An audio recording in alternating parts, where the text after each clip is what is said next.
What's up, guys? It's Justin, and today I'm going to blow your mind with a crazy math fact. All right, you ready for this? A triangle has 3 sides. Now, you might be wondering, why am I giving you this absolutely insane, mind-blowing kindergarten-level math? And that is because in the business of food delivery, we often forget that there are 3 parts to the equation. There's the drivers, there's the restaurants, but then there's also the customers. And if you're a customer of DoorDash or UberEats or Grubhub or one of these services, I think there are some things that you need to know. Because so often I make these videos addressing drivers and what they can be doing better and trying to give them more knowledge. But what I've found is that when you actually educate the customers and empower them to be able to do things better, then it actually helps everybody. Yes, giving you guys the knowledge on how to have the best possible food delivery experience on the ordering side of things actually helps drivers as well. So today I'm going to give you a couple of key pieces of information that you can use the next time you order food to make everybody's experience better, get your food to you faster, and making sure that the driver isn't wasting any of their time, therefore not wasting any of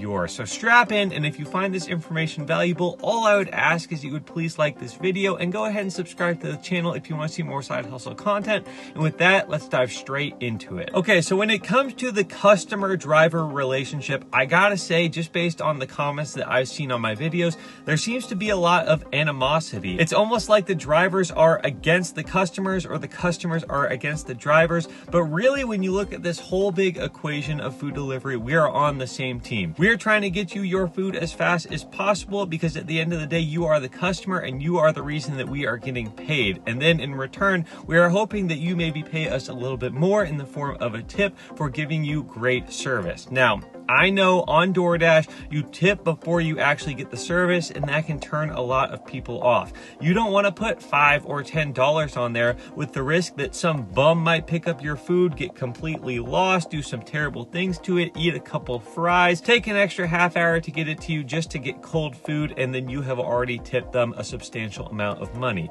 That's not what I'm advocating for either. But I want you to understand how the DoorDash system works, which can help you make a more informed tipping decision next time you do food delivery. So when you put a tip on your order, let's say you put $3 on your order, that's going to show up when we are picking up the order along with the base pay. So when something comes through, it'll say, hey, there's this order, it's for 4 miles and it's $5.50. Let's say that. Base pay is $2.50, the tip is $3. Now it doesn't actually give us that much information, it only gives us one flat number, but any informed driver can figure it out pretty easily if you know the base pay in your market. Just do a little addition subtraction right there and you can figure out how much the tip is going to be.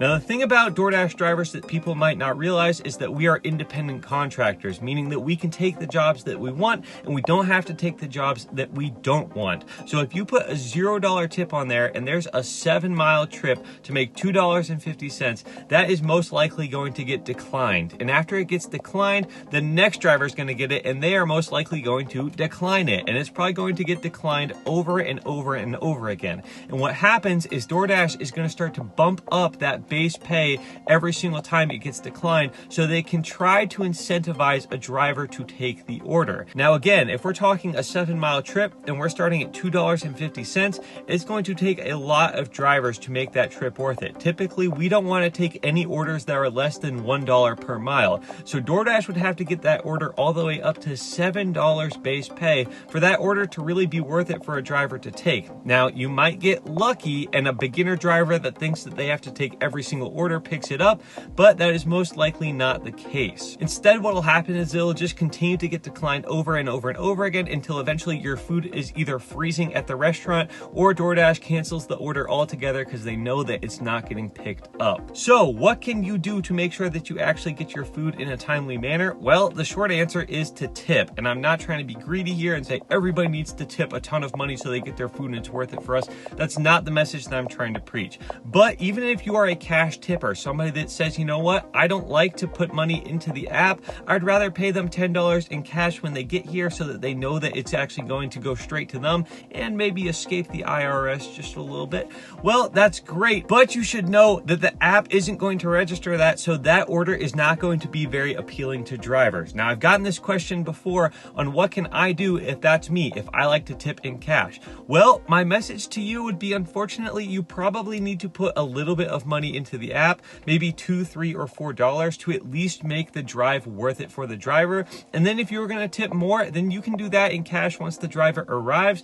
But if you don't put anything in the app, then it's not going to look very good to the driver, and you're probably not going to get your food very fast. I've had this happen once before. I was doing an accepting every single order challenge, and I took this horrendous order. It looked truthfully so terrible. And when I got there, the guy gave me $10, and I'm sure his intentions were really good, but I was kind of disappointed delivering the order because I thought to myself, you know, this is not going to be worth it at all. This is a waste of my time. Nobody would ever take this order, and it's true. Nobody would have taken that order if it wasn't for me doing that ridiculous challenge. So if you're gonna tip, make sure you maybe consider at least putting a couple dollars into the app and tipping the rest in cash if that's how you feel. I know some people, again, don't want to put a ton of money into the app because that's done before the service is actually performed. So if you put $10 in there and your driver is terrible and gets lost and does all sorts of terrible things, well, then you've already tipped them $10 and you can't get that back. So I understand that take for sure. I do believe that you should earn your tips and that you should actually perform a good service as a driver. But from the customer side of things, just know that we can see the orders and we will pick the best ones every single time.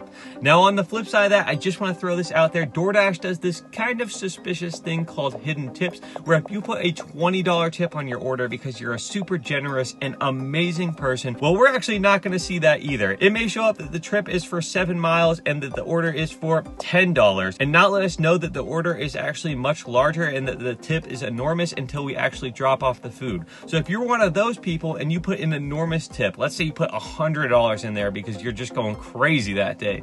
Well, when your driver shows up, they may only think they're getting a $6 or $7 or $8 tip, which again is truly crazy. But don't be surprised if they're not incredibly grateful because they may just not know until after the delivery is complete. That's happened to me a couple times where I really wish that I had known that the tip was as large as it was, so I could have expressed my gratitude a little bit more to the customer when I dropped off their food. Those huge tips are really genuinely appreciated. Thank you to the people that give them. You really make our day, and I think that you should know that even if you aren't given that gratitude up front, we do appreciate it a lot. And the other thing that I think that you guys should really know is that when you are putting your deliveries in, there's going to be a description for your location. Now, if you live at a house on a street in a neighborhood that is incredibly clear and obvious, you do not need to put anything in this box unless you have something specific, like you want it delivered to the side door or something like that. You're good. We can figure out most addresses pretty easily. But if you live in an apartment complex with a gate that has a code and your building is really hard to find and the apartment complex is not well marked out,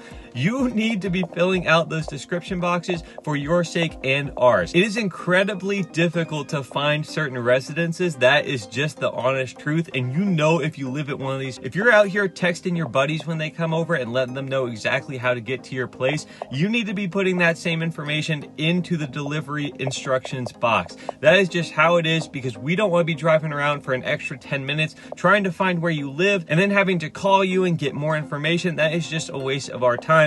And on the flip side of that, that makes your food that much colder when it gets to your place. And that is not our goal. At least for me personally, I pride myself in trying to give the best possible service. I'm trying to get your food to you fast and hot. And when I can't find your place, I can't do that. Now, specifically with the gate codes, I personally will do everything I can to try to get to your place. I know there are some drivers that the second they roll up to a gate and there's no code in the description, they will cancel the order and eat your food. I am not joking. If you don't give them enough information, they will put in exactly zero effort, because technically speaking, it's not in our contract to have to figure these things out. You have to give us that information, or yes, they could just take your food and walk away. They have the right to do that if they can't get connected with you and figure out how to get to your place. Now, I'm one of those people that will do everything that they can to get you your food. I will try to trail another car into your apartment complex. I will try to call you multiple times. I'm not interested in taking your food for lunch. I want to get it to you. I want everybody to have a good experience.